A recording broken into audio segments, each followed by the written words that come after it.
बिस्मिल्लाहिर्रहमानिर्रहीम। अल्लाहुम्मा लकल हम्दु व लकश शुक्र। अल्लाहुम्मा लकल हम्दु व लकश शुक्र। अल्लाहुम्मा सल्लि अला सय्यिदिना मुहम्मदिन नबिय्यिल उम्मी व अला आलिहि व अस्हाबिहि व बारिक व सल्लिम। अल्लाहुम्मा सल्लि अला सय्यिदिना मुहम्मदिन नबिय्यिल उम्मी व अला आलिहि व अस्हाबिहि व बारिक व सल्लिम। अम्मा बाद फ़अऊज़ु बिल्लाहि मिनश शैतानिर रजीम। बिस्मिल्लाहिर्रहमानिर्रहीम। व रब्बुका यख़्लुक़ु मा यशाअु व यख्तार। व क़ाला नबिय्यु सल्लल्लाहु अलैहि वसल्लम इन्नमा बुइस्तु मुअल्लिमन।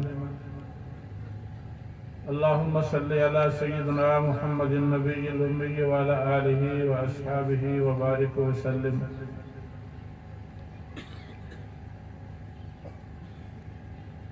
मुझे ला असांजे इन इदारे जामे शम्सुल उलूम जे ला मुझे यमीनो यसार जे अंदर वेठल मुझे इंतहाई काबिल कदर असातिज़ा जेके मुझा बाज़ू आहिनि, मां उन्हनि जे तरफ़ां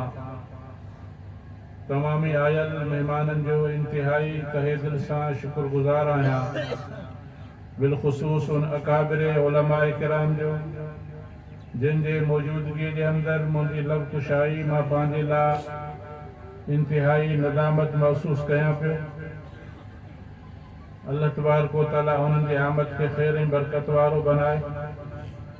उनजे इल्म व फज़ल जे अंदर अल्लाह तबारक व तआला मज़ीद तरक़ियात सां उनखे नवाज़े।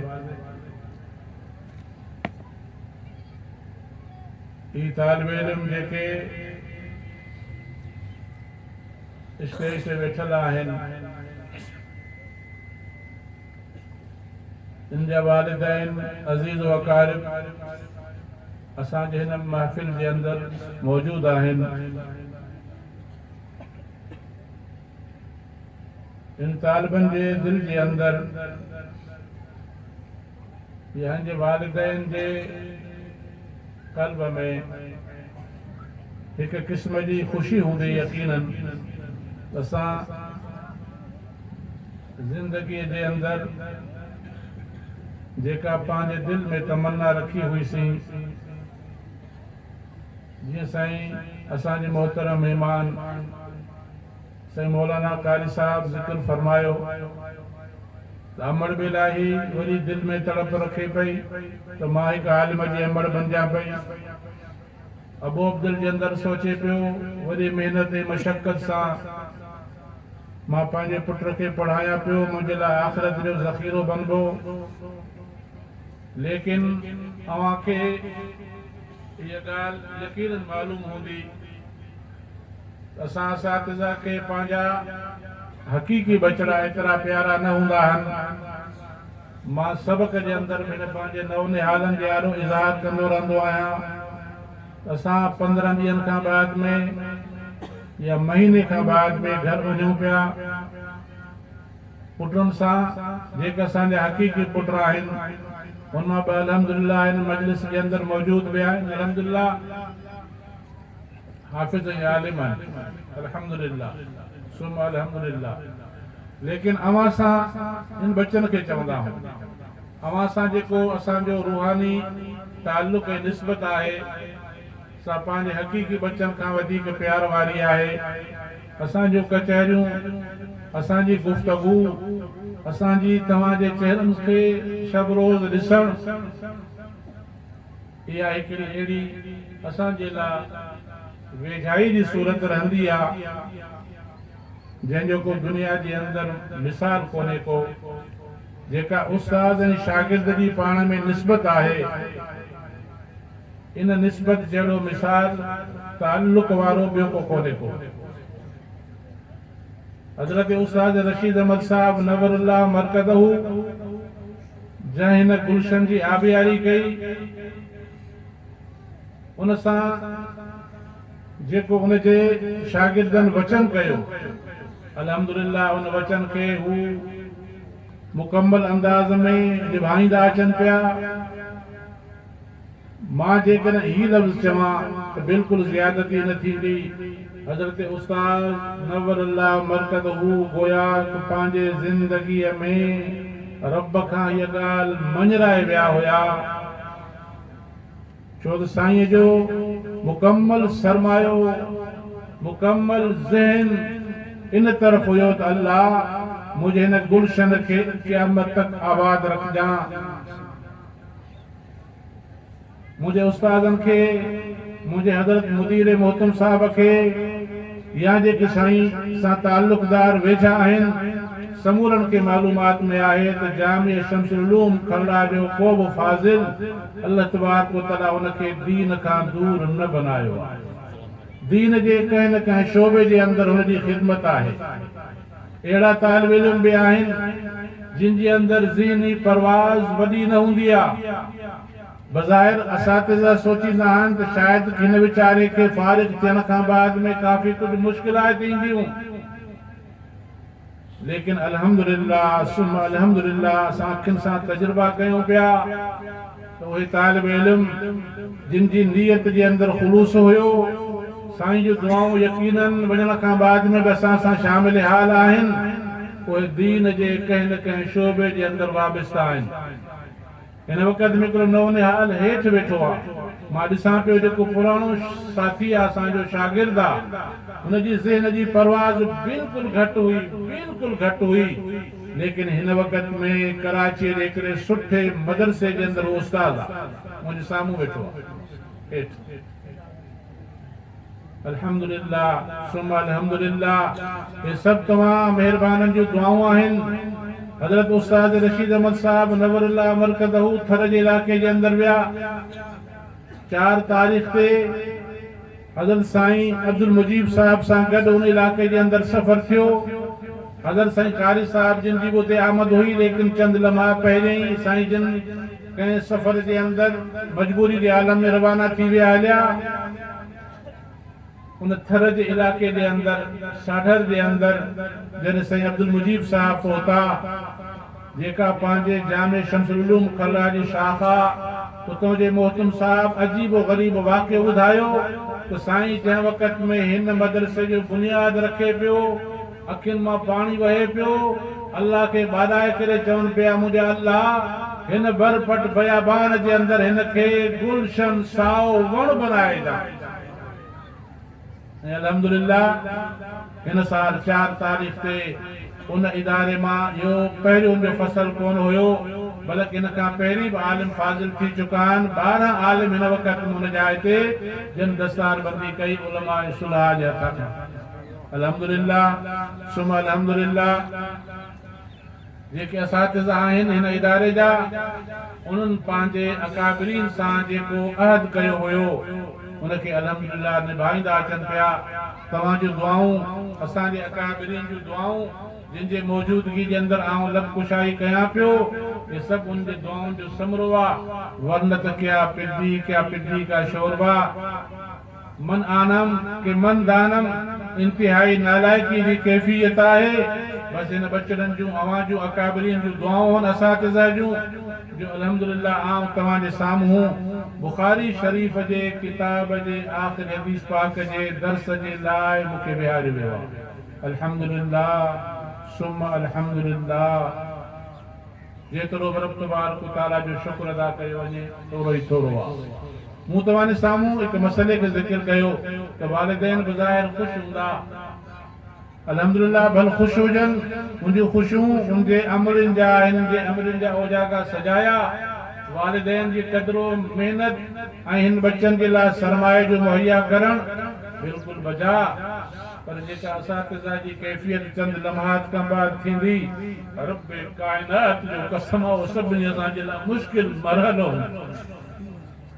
ही बचड़ा जेके असांजे साम्हूं सुबुह जो हुया, शाम जो हुया, राति जो हुया, हिन सां कहिड़े वक़्त में असांजो अंदाज़ हुयो, कंहिं बि हिन बच्चे जे चेहरे ते ॾाढ़ी कान हुई, बचपन वारी ज़िंदगी जे अंदरि हुया। अॼु हिन सभिनी चेहरे जे मथां ॾाढ़ी आहे,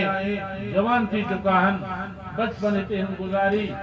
हाणे जंहिं वक़्त में ही दस्तार बंदी करे उस्तादनि जे गले सां लॻंदा उन वक़्त में जेका उस्तादनि जी सूरत हाल हूंदी उहा उस्ताद बि महसूस करे सघे हिन जे उन कमरनि खे ॾिसी करे हिन जे रहाइशगाहनि खे ॾिसी करे अल्लाह आबाद कंदो लेकिन गुज़िश्त साल वारा बचड़ा असांखे हिन वक़्त में नज़र आया आहिनि लेकिन महिमान थी करे आया आहिनि कंहिं जाइ ते वेठा आहिनि हिन खां पुराणा फाज़िल बि आयल आहिनि पर ही बचड़ा जिन सां असांजे सबक जे अंदरि 2 घंटा 3 घंटा असातिज़ा जी हदीस नबवी जी शक्ल जे अंदरि बयान करण जे अंदरि जेका सूरत हाल रहे पई जॾहिं ही मोकिलाईंदा अल्लाह तबारक व तआला खां बस दुआ है अल्लाह तबारक व तआला इंसान लम्हे लम्हे ते खैर व बरकत जो मामलो फरमाए हज़रत उस्ताद रशीद अहमद साहब जे दुआउनि जो तमाम असातिज़ा जे दुआउनि जो हिननि खे अल्लाह तबारक व तआला मिसदाक बनाए अल्लाह तबारक व तआला असांजे हिन मादर इल्मी जी लम्हे लम्हे ते दस्तगीरी फरमाए अल्लाह तबारक व तआला हिनखे जीअं फैज़ वारो बनायो आहे अल्लाह तबारक व तआला हिन जे फैज़ खे आम ऐं जाम फरमाए हिन अकाबरीन उम्मत जी सरपरस्ती असांजे मथां अल्लाह तबारक व तआला सेहत और सलामती सां देर सलामत रखे मुख़्तसर चूंकि वक़्तु काफ़ी थी चुको आहे असांजा महिमान गिरामी अल्हम्दुलिल्लाह पहुते आहिनि अब्दुल क़य्यूम साहब आहे असांजो अल्लामा नासिर ख़ालिद महमूद साहब आहे अल्लाह उन समूरनि जी आमद इंशाअल्लाह तबारक व तआला खैर व बरकत वारी बनाईंदो ही जेको किताब असां तव्हांजे साम्हूं तलबा जे साम्हूं तव्हां ॾिसो पिया हदीस पाक जो किताब आहे हदीस पाक असां तव्हां मुख़्तसर अल्फाज़न में समझी सघूं था तो कुरान शरीफ जो शरह कुरान शरीफ एक कानून ज़ाब्ते जो किताब आहे इहो असां तव्हांखे तॾहिं सम्झ में अची सघे थो जॾहिं कि इन सां आकाए दो जहां सल्लल्लाहु अलैहि वसल्लम जे फरमूदे खे न मिलायो वञे दुनिया जे अंदरि अजीब व गरीब इंसान गुज़ारनि पिया जेके चवनि पिया त असांखे क़ुरान मजीद काफ़ी आहे हदीस पाक जी का बि ज़रूरत कान्हे का ये दुनिया बेअक़ली में रहन पिया दुनिया जुनून में इन्हनि जो गुज़ारो आहे कुरान शरीफ जो समझण बग़ैर हदीस पाक जे मुश्किल न बल्कि मुहाल आहे कहीं हदीस पाक के अंदर को तारुस कोने को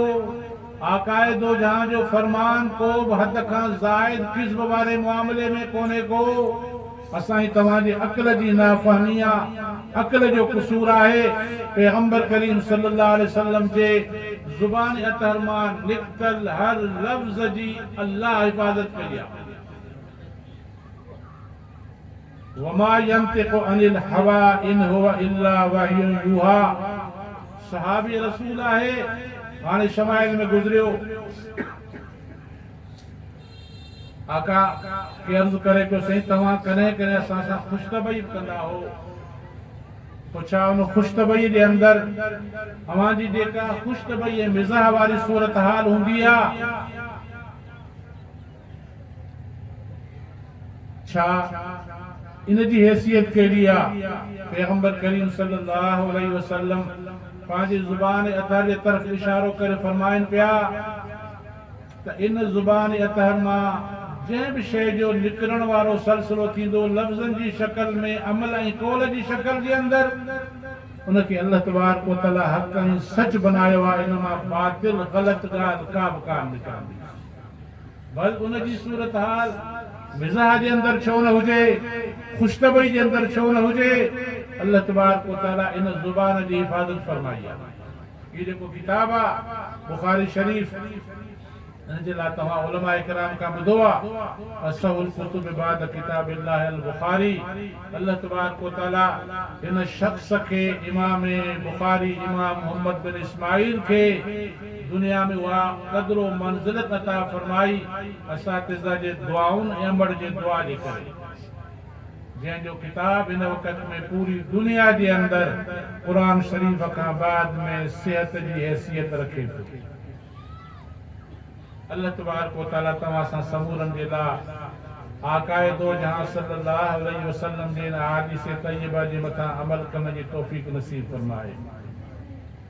मजमा अहिड़े अंदाज़ जो आहे जंहिं मजमा जे अंदर तलबा सां गॾोगॾु अवामुन्नास जे लाइ बि सोचणो पवे पियो त उहे दूर दराज आया आहिनि त उहे कुझु न कुझु हासिल करे वञनि। इन इमाम बुखारी रहमतुल्लाह अलैह सभ खां पहिरियों जेका हदीस पाक आंदी आहे हुनजे इंतिखाब जे मथां बि इंतिहाई दाद ॾियणो चवे पियो। बल्कि सोचिजे त हुनजे इंतिखाब जे अंदर अहादीस जे जमो करण जे अंदर भी रब तबारक व तआला जे दस्तगीरी जो मामलो शामिल हाल आहे। हुन जे पाकीज़गीअ सां इख़लास सां हिन किताब खे गॾु फरमायो आहे कि अल्लाह तबारक व तआला जी दात आहे। छो त अल्लाह तबारक व तआला हिन पूरी जमात खे आकायदो जहां खे उनजे सहाबा कराम खे ऐं दीन जे तमामी हामिलीन जो इंतखाब पाण फरमाईंदो आहे कि जेके नौनिहाल वेठा आहिनि इन्हनि जो कमाल कोन्हे को बल्कि रब जी अता बख़्शिश आहे। इन रब जे अता बख़्शिश जे मथां ऐं अल्लाह जे इन नियामे कसीर जे मथां असां जेतिरो भी शुक्र अदा कयूं सो थोरो ई थोरो आहे। आकायदो जहां फरमायो इन्नल्लाह अख्तारनी वख्तारनी असहाबी। अल्लाह तबारक व तआला मूंखे दुनिया जे अंदर चूंडे करे मोकिलियो आहे ऐं मुंहिंजे दोस्तनि खे अल्लाह तबारक व तआला चूंडे करे मोकिलियो आहे जेके आकाए दो जहां सल्लल्लाहु अलैहि वसल्लम जे दीन ऐं वर्से जा हामिल आहिनि। ये पैगंबर करीम सल्लल्लाहु अलैहि वसल्लम जा सब असहाब आहिनि।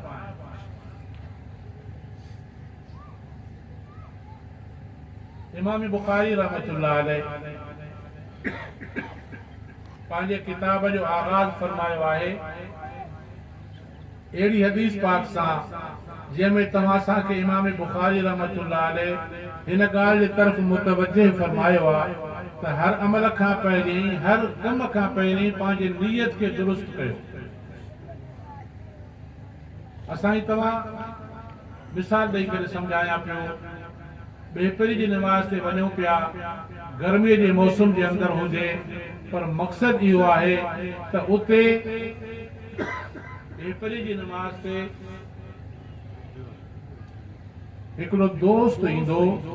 उन दोस्त खां मूंखे कर्ज़ वठणो उहो ॿिए नमाज़ ते कोन ईंदो आहे। हाणे मक़सद मुंहिंजो सिर्फ़ कर्ज़ वठणु आहे त इन वक़्त में नमाज जे सवाब जी सूरत हाल कम थी वई।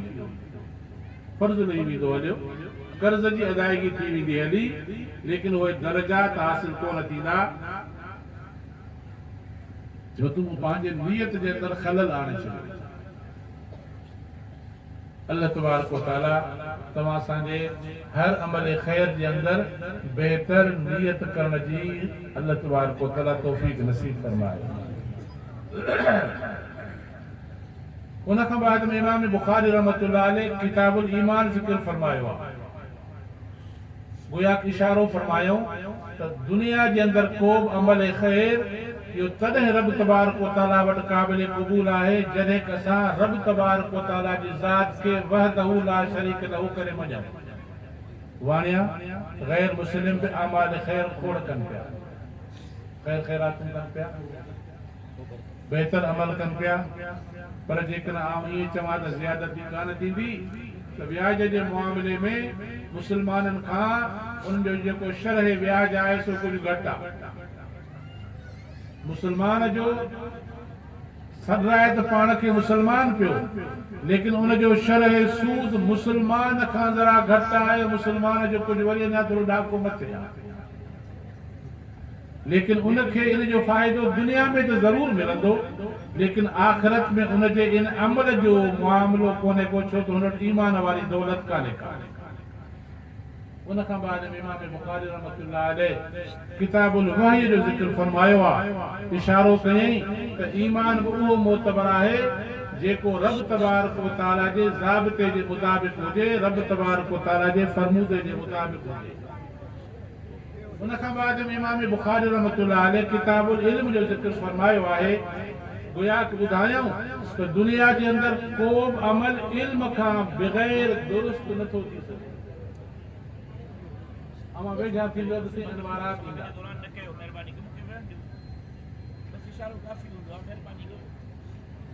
किताबुल इल्म खे आणे करे इमाम बुखारी रहमतुल्लाह अलैह इहो इशारो फरमायो तो दुनिया में तव्हां को बि अमल करणु चाहियो था तो उन अमल करण जे लाइ लाज़मी आहे तो उन अमल जे मुतालिक़ मालूमात हुजे। रब जे मर्ज़ियात ऐं नामर्ज़ियात जी ख़बर इल्म सां पवंदी। वो इल्म जेको अल्लाह तबारक व तआला इन नौने आलम खे नसीब फरमायो आहे, जंहिंजा आमिलीन उलमाए किराम आहिनि। पैगंबर करीम सल्लल्लाहु अलैहि वसल्लम जेको वरसो छॾियो हो वरसो उहो ई आहे जंहिंजा ही हामिल कम असांखे नज़र अचनि पिया इन शक्ल जे अंदरि, उलमा जी शक्ल जे अंदरि। किताबुल इल्म खां बाद में इमाम बुखारी रहमतुल्लाह अलैह किताबुल सलात ज़िक्र फरमायो, किताबुल ज़कात ज़िक्र फरमायो, किताबुल जिहाद ज़िक्र फरमायो। ये सब जो सब अमल है। जिहाद हुजे पहले इमाम बुखारी किताबुल इल्म ज़िक्र फरमायो, उन खां बाद में पूरी बुखारी किताबुल मुआमलात आहे, किताबुल जिहाद आहे, वापार जा मसाइल आहिनि, जिहाद जा मसाइल आहिनि। ये सब ॿुधाइनि पिया ये सब अमली ज़िंदगी जा तौर ऐं तरीक़ा आहिनि जेके पैगंबर करीम सल्लल्लाहु अलैहि वसल्लम बयान कया। उन मसाइल जे बयान करण जे अंदरि जिन अहादीस के इमाम बुखारी रहमतुल्लाह अलैह ज़िक्र फरमायो आहे उनमें जहिड़े तरीक़े सां रावी मर्द आहिनि अहिड़े तरीक़े सां सभनि जे तइदाद जे अंदरि उन राविन मर्दनि जूं उस्ताज़यानियूं वरी औरतूं बि आहिनि। सभ खां सरखेल सहाबा किराम जी उस्ताद पैगंबर करीम सल्लल्लाहु अलैहि वसल्लम जी ज़िंदगीअ खे रात जे अंदाज़ में बयान करण वारा पैगंबर करीम सल्लल्लाहु अलैहि वसल्लम जिन जा अज़वाज मुतहरात ऐं पैगंबर करीम सल्लल्लाहु अलैहि वसल्लम जिन जी सभ खां वधीक सऊल घर वारी अम्मा आयशा सिद्दीक़ा आहे, जेका पैगंबर करीम सल्लल्लाहु अलैहि वसल्लम खां हर मसले जे मामले में पूछ पाछ करे सवालो जवाब करे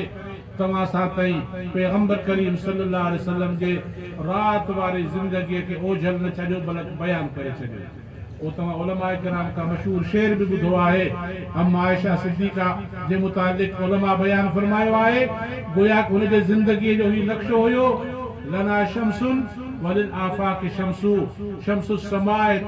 ततलु बाद फजरिन व शमसी तालिउन बादल इशाई। हिकिड़ो दुनिया में सिज आहे जेको सुबुह सादिक खां बाद में उभरंदो आहे। सुबुह सादिक पहिरीं थी वेंदो आहे लेकिन असां अज़वाज मुतहरात जे लाइ हिकिड़ो सिज अल्लाह तबारक व तआला बनायो आहे जंहिंजे तालीमात जा अनवारात पूरी दुनिया जे अंदरि फैलियल आहिनि जेको इशा खां बाद मुंहिंजो वरूद मसूद घर जे अंदरि थियो आहे। असांखे अम्मा आयशा सिद्दीक़ा ॿुधायो त पैगंबर करीम बिस्तरे ते कहिड़े तरीक़े सां ईंदा हुया, बिस्तरे खे पंहिंजे चादर सां कीअं साफ़ कंदा हुया, सुम्हण खां पहिरीं पैगंबर करीम सल्लल्लाहु अलैहि वसल्लम मुअव्वज़तैन खे कहिड़े अंदाज़ में पढ़ंदा हुया, मुअव्वज़तैन खे पंहिंजे जिस्म जे मथां कहिड़े नमूने में घुमाईंदा हुया, पैगंबर करीम सल्लल्लाहु अलैहि वसल्लम सूरे मुल्क कहिड़े अंदाज़ में पढ़ंदा हुया, सुम्हण खां पहिरीं दुआ कहिड़ी पढ़ंदा हुया, जंहिं वक़्त में उथंदा हुया त पैगंबर करीम कहिड़ा कलमा चवंदा हुया, रात जो कहिड़े वक़्त रब जे हुज़ूर में पहुची करे तहज्जुद जी नमाज़ कीअं पढ़ंदा हुया। इमाम बुखारी आखिर के अंदर जेको बाब ज़िक्र फरमायो आहे वो आहे किताब तौहीद। गोया कि इमाम बुखारी रहमतुल्लाह अलैह इहो असां तव्हांखे ॿुधाए छॾियो मन कान आखिर कलामिही ला इलाहा इल्लल्लाहु दखलल जन्नह। ईमान आणे वही जे मुताबिक़ ज़िंदगी गुज़ारियो, अमल कयो इल्म जे मुताबिक़ जंहिंजी पूरी बुखारी इहा अमाल जी शक्ल आहे। आख़िर इमाम बुखारी किताब तौहीद आणे करे फरमायो त ज़िंदगी तव्हांजी तॾहिं कामयाब आहे जॾहिं तव्हांजे ज़िंदगी जा लम्हा रब तबारक व तआला सां वचन जे अंदरि मुकम्मल बंधजनि, गैर खे रब सां शरीक न कजो। आखिरी जेको बाब इमाम बुखारी रहमतुल्लाह अलैह ज़िक्र फरमायो वो वज़न आमाल जो आहे मुख़्तसर सिलसिले के पूरो फरमाया जो असांजा महिमान गिराम अची विया आहिनि टाइम काफ़ी गुज़री चुको बि आहे दस्तारबंदी जो अमल दरमियान जे अंदरि आहे वज़न आमाल जीअं कि तव्हांखे मालूमात पिया आहे उलमा खां असातिज़ा खां इन स्टेज ते तव्हां ॿुधंदा रहंदा आहियो त असां तव्हांखे मरण खां बाद में तव्हांजे असांजे अक़वाल खे ज़ुबान मां जेका गुफ़्तगू निकिरे उनखे बि तोलियो वेंदो जेके असां तव्हां ॿोल ॿोलियूं पिया इन्हनि खे बि तोलियो वेंदो इमाम ग़ज़ाली रहमतुल्लाह अलैह फरमाईंदो आहे त कुझु अफ़राद इन तौर खां बचत जे अंदरि आहिनि जीअं नंढड़ा ॿार जेको बालिग़ थियो ई चरियाईअ सां अंबिया अलैहिस्सलातु वस्सलाम कुफार जंहिंजो मौत कुफ्र जे मथां थियो अलानियतन इमाम ग़ज़ाली उनजे हमनवान जो इहो ख़्याल आहे त इहे वज़न जे मुआमले खां बचत जे अंदरि आहिनि इन जी तौर कान थींदी लेकिन इमाम बुखारी रहमतुल्लाह अलैह जो पल्लो भारी आहे इमाम बुखारी रहमतुल्लाह अलैह फरमाए पियो त तमामी बनी आदम जे आमाल जी अक़वाल जी तौर थींदी तमामी बनी आदम तव्हां सां थी सके तो को अकल परस्त के कुंड पासे खां ही सवाल करे तो तौरत उहो करे जंहिंखे उन शइ जे वज़न जी ख़बर न हुजे रब तबारक व तआला के हर शख्स जे हर अमल ऐं कौल जे वज़न जी ख़बर आहे त कंहिंजे अमल जे अंदरि केतिरो वज़न आहे छो त हू त अलीम बिज़ात सुदूर आहे तो तौर जो फ़ाइदो कहिड़ो इहो त अमल अबस ऐं बेकार आहे बेकार अमल कनि त दुरुस्त कोन हूंदो आहे लिहाज़ा अल्लाह तबारक व तआला आमाल जी तौर छो करे लेकिन असांजी अव्हांखे मालूमात में हुजे त सिर्फ़ तौर इन वज़न जे मालूम करण जे लाइ न हूंदी आहे बल्कि इंसान जे लाइ इहो आख़िरी मरहलो आहे ताकि इंसान जी मयार बि ख़तम थी वञे उन सां गॾोगॾु ताजीन मरातिब बि थी वञे मूं तव्हांजे साम्हूं ज़िक्र कयां पियो त इमाम ग़ज़ाली या ॿिया उलमा किराम फरमाइनि पिया त कुझु अफ़राद इन तौर वारे मरहले खां मुस्तस्ना आहिनि जीअं साईं क़ारी साहिब रहमतुल्लाह अलैह न दामत बरकातुहुल आलिया ज़िक्र फरमायो त इस्तिस्ना हले पई लेकिन इमाम बुखारी फरमाए पियो त न ला इन आमाल बनी आदम व अक़वालहुम तूज़न तमामी बनी आदम जे अक़वाल आमाल जी तौर थींदी अंबिया जे इमाम बुखारी जो ख्याल अंबिया जे आमाल अक़वाल जी तौर थींदी सुलहा जे अक़वाल आमाल जी तौर थींदी कुफार जे आमाल जी तौर थींदी इमाम बुखारी रहमतुल्लाह अलैह इन कौल जी तशरीह हज़रत साईं बेर वारन नवरल्लाह मरकदहू जे सबक मां मालूम थी पाण फरमाईंदा हुया त इहा तौर तायीन मरातिब जे लाइ तिलकर रुसुल फज़लना बाज़हुम अला बाज़ तौर न थिए त मरातिब जी तायीन कीअं थींदी बेनी अहिड़े तरीक़े सां जीअं कुफार आहिनि छा ख़्वाजा अबू तालिब जो कुफुर ऐं अबू जहल जो कुफुर बराबरि आहिनि असांजी तव्हांजो अक़ीदो आहे त ॿिन्ही जो मौत यकीनी एतबार सां जीअं अहादीस जे अंदरि अचे पियो ॿिन्ही जो मौत कुफर जे मथां आहे लेकिन ॿिन्ही जे मरातिब जे अंदरि जेको जहन्नम जे अंदरि हूंदा उन जे अंदरि फ़र्क़ु आहे ऐं लंबो चौड़ो बाज़ कोन थो कयां इन करे तौर सभिनि जी थींदी अल्लाह तबारक व तआला फरमाइनि पिया वनज़उल मवाज़ीन अलक़िस्त लियौमिल क़ियामह इमाम बुखारी रहमतुल्लाह अलैह जो दस्तूर आहे त तक़रीबन पंहिंजे तर्जुमतुल बाब अनामीन जो जेको ज़िक्र फरमाईंदा आहिनि अक्सर बेशतर क़ुरान शरीफ़ जी आयत सां गोया कि न तव्हां असांखे इहा मालूमात हुजे त इमाम बुखारी रहमतुल्लाह अलैह जहिड़े तरीक़े सां मुहद्दिस आहे अहिड़े तरीक़े सां मुफ़स्सिर बि आहे। ऐं फरमायूं जेका तव्हांजे साम्हूं ॻाल्हि ज़िक्र फरमाई अन आमाल बनी आदम व क़ौलहुम यूज़न। बनी आदम सभु अची विया, अंबिया अची विया, सुलाब अची विया, सभु अची विया। इमाम मुजाहिद रहमतुल्लाह अलैह फरमाए पियो वज़नू बिल क़िस्तास मुस्तक़ीम में जेको लफ़्ज़ क़िस्तास या कुस्तास अचे पियो त उनजी माना अदल आहे। रूमी ॿोलीअ में क़िस्त जो जेको लफ़्ज़ आहे मस्दर लफ़्ज़ जेको आहे या मुक़सित जी मस्दर आहे मस्दर में क़िस्त मुजर्रद आहे, मुक़सित त मज़ीद आहे ऐं हर मज़ीद मुजर्रद मां ई ठहंदो आहे। इन मुक़सित जे लफ़्ज़ जी माना आहे आदिल। जेको मुजर्रद आहे उनजी माना आहे जाइर। وبالسند المتصل منا إلى الإمام البخاري قال أحمد بن أشقاف قال حدثنا محمد بن فضيل عن أمارة بن القعقاع عن أبي زرعة عن أبي هريرة في حديث پاک خماسی आहे जेका वज़न अमाल जे इमाम बुखारी रहमतुल्लाह अलैह आख़िर जे अंदर ज़िक्र फरमाई। गोया तव्हां असांखे इशारो फरमायूं त अल्लाह तबारक व तआला जेका तव्हां बुखारी पूरी पढ़ी आहे इन तव्हांजे बुखारी पूरीअ जे अंदरि या तव्हांजे पूरी ज़िंदगी जे अंदरि जेको वज़न ऐं सिकिल पैदा थींदो इहो तरह पैदा थी सघे थो जॾहिं की तव्हांजे अमल जे अंदरि इख़लास हुजे। अल्लाह तबारक व तआला खां दुआ आहे त अल्लाह तबारक व तआला तव्हांजे असांजे हर अमल जे अंदरि ख़ैर ऐं बरकत जा मुआमला फरमाए। पैगंबर करीम सल्लल्लाहु अलैहि वसल्लम फरमायो हिकु ॿ जुमला अहिड़ा आहिनि जेके रब तबारक व तआला खे ॾाढा प्यारा आहिनि।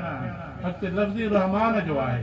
रब तबारक व तआला पंहिंजी सिफ़त ज़िक्र फरमाई रहमान ख़फ़ीफ़तान अलल लिसान लेकिन ज़ुबान जे मथां इंतिहाई हल्का आहिनि, सक़ीलतान फिल मीज़ान लेकिन तराज़ू अदल जे अंदरि इंतिहाई भारी आहे। सभु जेका जमात आहे उन जो तकरार करे सुब्हानल्लाह व बिहम्दिही सुब्हानल्लाहिल अज़ीम। अल्लाह तबारक व तआला तव्हां सां समूरनि जी आमद ख़ैर ऐं बरकत वारी बनाए। महिमानानी गिरामी पहुची चुका आहिनि, वक़्त जो बि काफ़ी अरसो गुज़री चुको आहे। अल्लाह तबारक व तआला तव्हां सां समूरनि जे बचड़नि खे ख़ुसूसन नवनि हयालनि खे अल्लाह तबारक व तआला दुनिया आख़िरत में सआदत नसीब फरमाए। अल्लाह सिंध मुस्तक़बिल खे रोशन बनाए। अल्लाह तबारक व तआला असांजे हिन मादर इल्मी खे दिन दुगनी रात चौगनी तरक्की नसीब फरमाए। जेके असांजा अकाबरीन हिन दुनिया में राही थी चुका आहिनि, ख़ुसूसन असांजा वरड़ा जेके हिन मदरसे जा बानी हुया, चाचा हाजी अली अकबर साहब, चाचा हाजी हुसैन अली साहब, अल्लाह तबारक व तआला उन्हनि जे लाइ आख़िरत जे अंदरि बहितर खां बहितर दर्जात नसीब फरमाए। व आख़िर दावाना अनिल हम्दुलिल्लाहि रब्बिल आलमीन।